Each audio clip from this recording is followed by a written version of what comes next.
Nagkunwari siyang isang chef at tahimik na naglagay ng laxative sa pagkain ng mga bilanggo, sinigurado niyang walang makakapansin ng anumang kakaiba sa kusina. Nang maipamahagi na ang mga pagkain at nagsimulang kumain ang mga bilanggo, kalmado siyang nagtungo sa bahagi kung saan naroon ang vault ng kulungan. Matapos niyang pag-aralang mabuti ang sistema ng security door at isa-isahin sa isip ang bawat anggulo ng kamera at schedule ng mga gwardya, mabilis niyang isinakatuparan ang susunod na yugto ng kanyang plano. Hindi nagtagal ay yumapekto ang laxative. Isa-isa, nagsimulang magsuka ng matindi ang mga bilanggo at bumagsak sa sakit. Kumalat ang takot na parang apoy. Sa loob lamang ng ilang minuto, napuno ang medical room ng mga may sakit na inmate, at nagkandara pa ang mga staff upang mailigtas sila. Mabilis na lumala ang sitwasyon kaya napilitan ang mga gwardya na dalhin ang marami sa mga bilanggo sa isang ospital sa labas. Tuluyang naghari ang kaguluhan sa loob ng mga pader ng kulungan. Habang abala ang lahat, nagpalit siya ng anyo. Sa pagkakataong ito, nagbihis siya bilang janitor at nagtulak ng cleaning cart sa pasilyo na parabang doon talaga siya nabibilang. Sa gitna ng kalituhan at walang nakakapansin, narating niya ang perpektong pwesto direkta sa itaas ng vault. Kinuha niya ang drill mula sa kanyang kariton at nagsimulang magbutas ng eksakto sa sahig. Nang makalikha ng sapat na espasyo, nagpasok siya ng gas pababa sa silid ng vault. Samantala, naipwesto na ng kanyang kasamahan ang getaway car sa entrada ng kulungan. Pagbalik sa loob, nagtakda siya ng timer at hinintay ang eksaktong tamang sandali. Nang magtugma ang oras, pinasabog nila ang gas na pumuno sa vault. Isang napakalakas na pagsabog ang yumanig sa kulungan at umagaw sa atensyon ng lahat. Agad inakala ng warden na may sumabog na sasakyan sa labas. Mabilis siyang nagtungo sa surveillance room upang suriin ang pinsala, hindi pa rin niya namamalayang nabutas na pala ang kanyang vault. Sa mismong sandaling iyon, mabilis na kumuha si Jack ng litrato at ikinonekta ang signal cable sa kanyang telepono. Pagsapit ng oras na binuksan ng warden ang camera feed ng vault, napalitan na ang footage. Dahil sa hinala, inutusan ng warden ang kanyang mga tauhan na i-zoom in ang video, ngunit biglang nag-freeze ang sistema at tumangging tumugon. Doon niya nagsimulang maramdaman na may malubhang mali na nangyayari. Nang personal na marating ng warden ang vault, naging realidad ang kanyang pinakamasamang bangungot. Wala na ang ginto. Sa galit, agad niyang ipinag-utos ang total lockdown sa lahat ng labasan ng kulungan. Hindi niya alam na ang mga magnanakaw ay nakapagbihis na bilang mga doktor, at kalmadong itinutulak ang mga stretcher lampas sa mga checkpoint. Ngunit habang dumaraan sila sa kanyang harapan, aksidenteng nahulog ang isang gold bar at tumama sa sahig na may malakas na tunog na bakal. Agad nakuha ng matinis na kalansing ang atensyon ng warden. Iniutos niya sa kanyang mga tauhan na halughugin ang bawat ambulansyang lalabas ng lugar.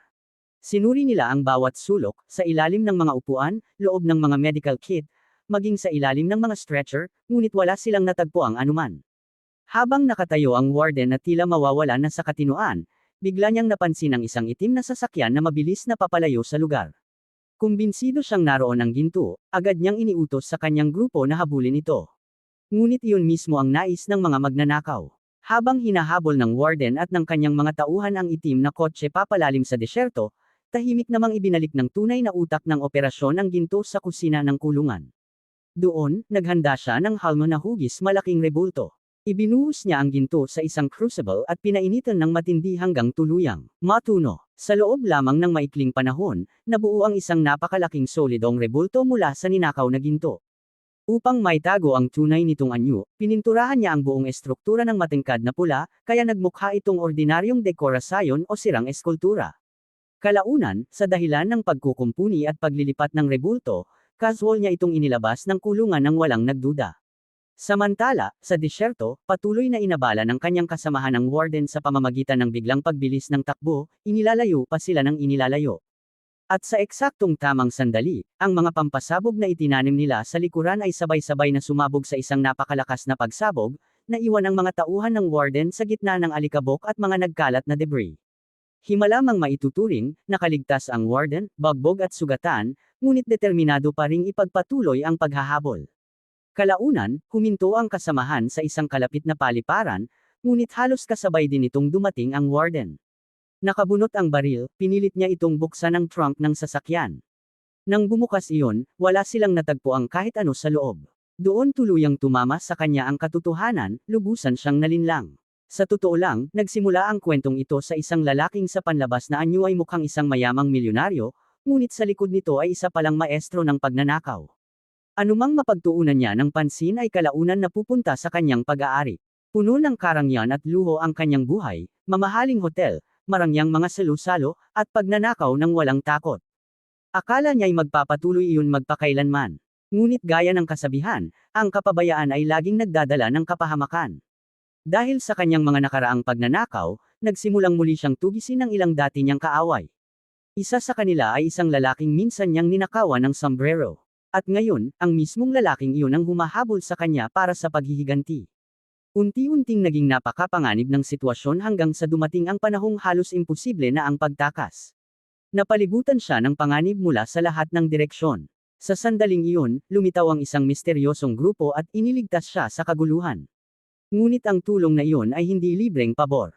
May sarili silang layunin. Ang pakay ng grupo ay nakawi ng $1 bilyong na halaga ng ginto na nakatago sa loob ng isang kulungan. At para maisakatuparan iyon, kailangan nila ng mga taong kayang gawin ang imposible. Mula rito, nagbago ang direksyon ng kwento. Ang focus ngayon ay napunta kay Ringo. Si Ringo ay hindi pangkaraniwang magnanakaw. Isa siyang eksperto sa pagbabalat kayo, at para sa kanya, parang larong pambata lamang ang pagbubukas ng mga kandado. Kahit ang pinakaligtas na deposit box at malalaking bangko ay hindi makapipigil sa kanya. Ngunit kakaiba si Ringo kumpara sa ibang magnanakaw. Hindi siya sakam. Nagnanakaw lamang siya mula sa mga kriminal at ibinabalik ang ninakaw na pera sa mga biktima. Ang pinaka-natatangi kay Ringo ay pagkatapos niyang magsagawa ng pagnanakaw, hindi siya tumatakas. Kalmado siyang naglalakad palabas sa pangunahing pinto ng bangko. Pagsapit ng oras na mapagtanto ng mga tao ang nangyari, ang tanging makikita sa surveillance camera ay ang kanyang anyong papalayo. Sa ganitong prinsipyo, bumuo si Ringo ng isang maliit na grupo na tinawag na Misfits. Sa koponang ito, naroon si Vic, isang eksperto sa pampasabog na minsang nagpasabog mag-isa ng isang buong ilegal na pabrika ng armas. Mayroon din silang isang piloto na mukhang kalmado at maganda, ngunit kapag kinakailangan, kaya niyang harapin ng mag-isa ang isang buong grupo ng gangster. Sa kabila ng lakas ng kanilang koponan, alam ni Ringo na ang susunod nilang target ang magiging pinakamalaki sa lahat. Ang kanilang pakay ay ang bilyonaryong si Schultz, na sa panlabas ay tila isang investor, ngunit palihim na kumikita sa pakikipagsabuatan sa mga terorista. Nagmamay-ari siya ng ilang pribadong kulungan, at sa loob ng isa sa mga iyon ay nakatago ang mahigit $1 bilyong na halaga ng ginto. Hindi magiging madali ang maabot ang layuning iyon. Para sa misyong ito, kailangan nila ng isa pang lalaki, isang eksperto sa pagtakas mula sa kulungan. Kaya naman napunta ang kanilang atensyon kay Richard, na kasalukuyang nakakulong sa isang piitan sa Los Angeles. At mula rito nagsimula ang tunay na paghahanda para sa napakalaking pagnanakaw na ito. Si Richard ay hindi pangkaraniwang magnanakaw. Kilala ang kanyang pangalan sa mundo ng pagnanakaw. Kahit nakakulong, nananatiling matalas ang kanyang kakayahan at galing sa pagpaplano. Alam ng koponang Misfits na kung may sinumang makakaisip ng paraan para makatakas mula sa kulungan at pagkatapos ay muling makapasok dito, iyon ay si Richard. Samantala, sa kulungan ng Los Angeles, nagsimula na ring umusad ang mga pangyayari. Nakatanggap ng utos ang mga federal agent na ilipat si Richard sa isang pribadong kulungan. Ang pribadong kulungang ito ay pag-aari ng walang iba kundi ang bilyonaryong si Schultz. Pagkarinig pa lamang ng balita, personal na dumating si Schultz upang pangasiwaan ang paglilipat. Ngunit hindi tungkulin ang kanyang motibo, kundi paghihiganti. Minsan nang ninakaw ni Richard ang kanyang custom-made na sombrero, at ayaw palampasin ni Schultz ang pagkakataong makaganti. Gusto niyang mapasok si Richard sa kanyang pribadong kulungan upang personal niya itong maparusahan. Unti-unting naramdaman ni Richard na papalapit ang panganib. Nahuli ni Schultz ang isa sa mga dati niyang kaibigan at sinimulang imbestigahan ito, ngunit labis ang katapatan ng kaibigan. Gaano man kalaki ang treasure, wala itong ibinunyag. Sa galit, binaliwala ni Schultz ang mga patakaran ng kulungan, pinutol ang signal ng mga security camera, at ipinapahirapan ang kaibigan.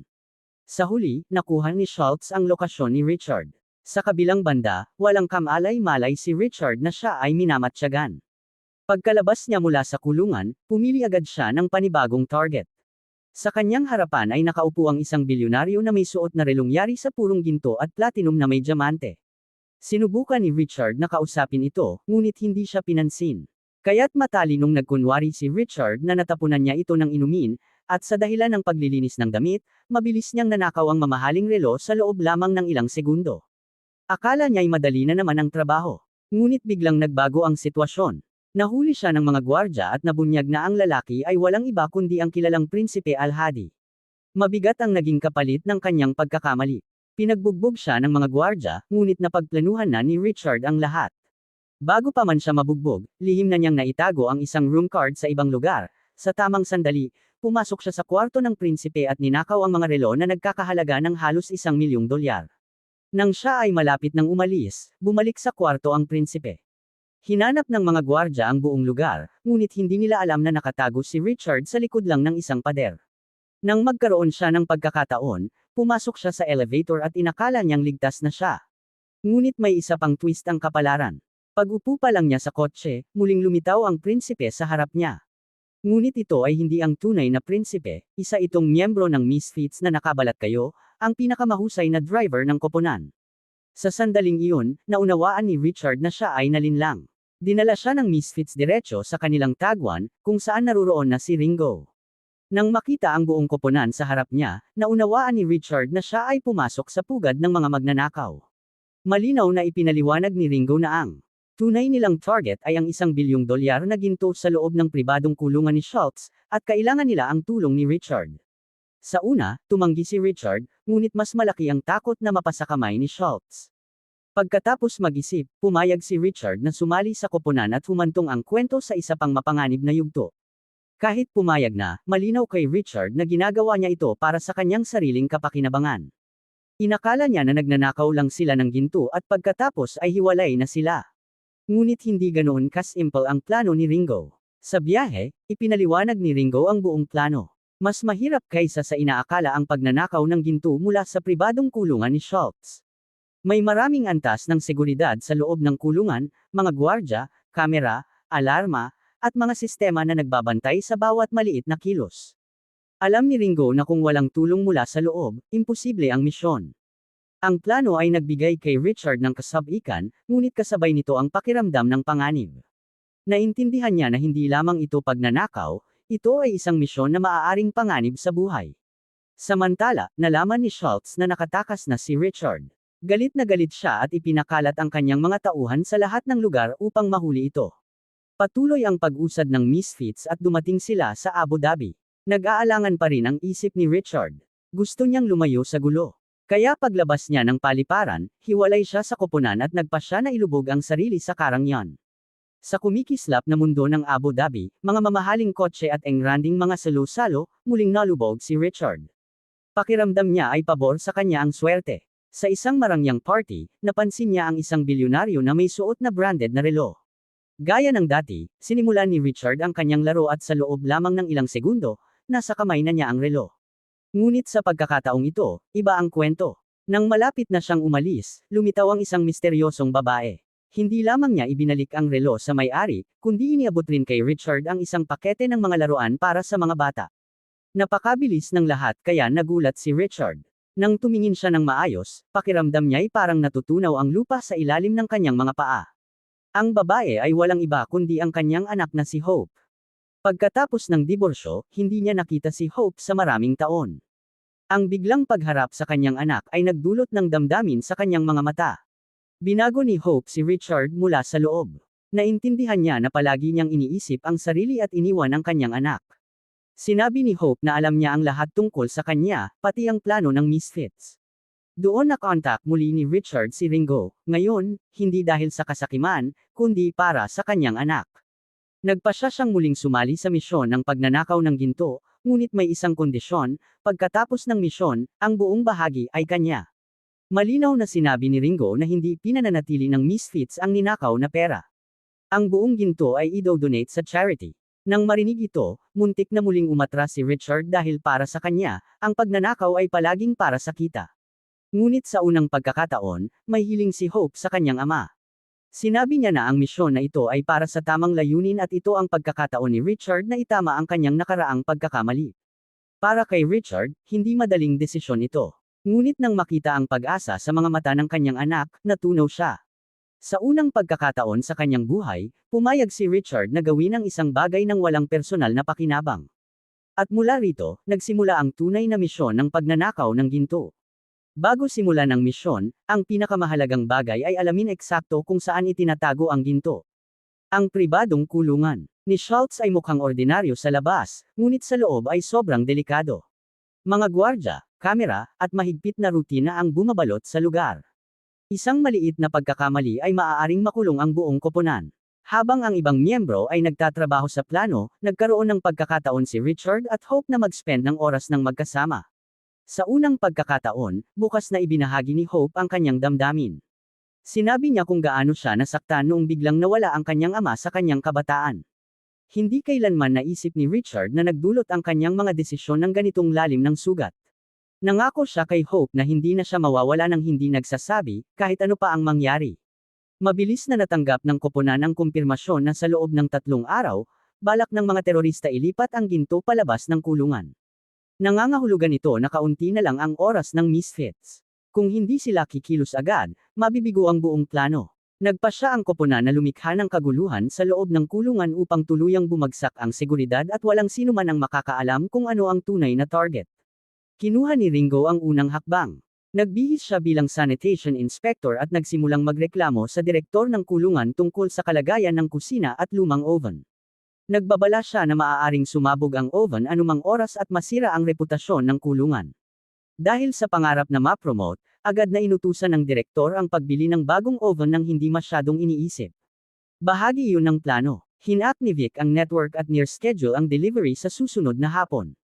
Akala ng direktor ay kontrolado ang lahat, hindi niya alam na magsisimula na ang tunay na laro. Sa araw ng delivery, casual na umiinom ng alak ang driver ng logistics. Dito dumating si Violet. Agad na inlock niya ang driver sa loob ng locker at isang miyembro ng koponan ang pumalit, nagmaneho ng truck patungo sa kulungan. Ngayon, si Richard at Vic naman ang sumunod. Nagbihis bilang maintenance workers, pumasok sila sa kulungan. Pagpasok nila, sinipan ni Richard ang isang kalapit na eskultura. Hindi ito dahil sa galit, bahagi ito ng plano. Sa ilalim ng eskultura, nakatago ang daraan ng daan. Maayos ang lahat nang biglang dumating ang direktor ng kulungan para sa inspection. Sinubukan siyang pigilan ni Ringo, ngunit tumanggi ang direktor. Wala nang magawa, sinamahan siya ni Ringo sa loob. Nang marinig ang boses ng direktor, napilitang magtago ang koponan sa loob ng mga makina. Pagkatapos, pinindot ng direktor ang start button upang subukan ang bagong makina. Ilang segundo, huminga ng malalim ang lahat.